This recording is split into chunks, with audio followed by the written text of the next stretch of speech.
বলো I read বুক। অর্থ কি হবে? আমি বই। I read book. We read book. You read book. He read book. She read book. They read book. It read book. ইহা বই। এটা আমরা জাস্ট উদাহরণের জন্য দিচ্ছি, ঠিক আছে?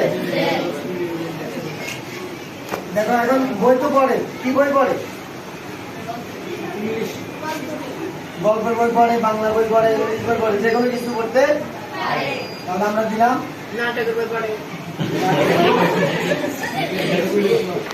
ইংলিশ বুক দিলাম। English book. তাহলে বলো তো আই রিড ইংলিশ বুক। আমি ইংরেজি বই। We read English book. You read English book.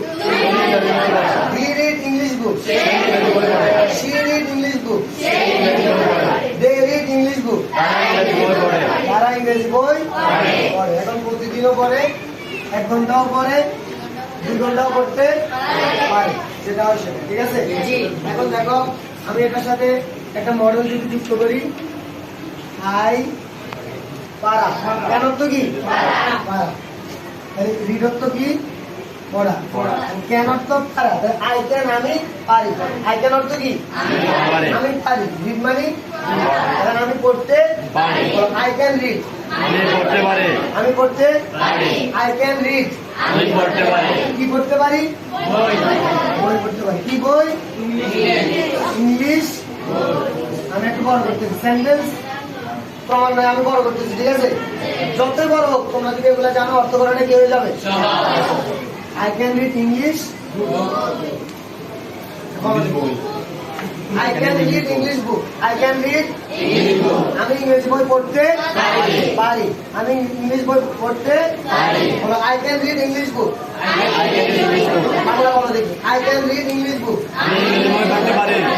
We can read English book. You can read English book. He can read English book. এটা কাদের জন্য? ছেলেদের জন্য। ছেলেদের জন্য। ও পুরুষ। আর এটা মেয়েদের জন্য। তাহলে he can read English book. সে ইংরেজি বই পড়তে। She can read English book. They can read English book. It can read English book. উদাহরণের জন্য দিচ্ছি, ঠিক আছে? তাহলে ক্যান অর্থ কি? পারা। ক্যান অর্থ কি?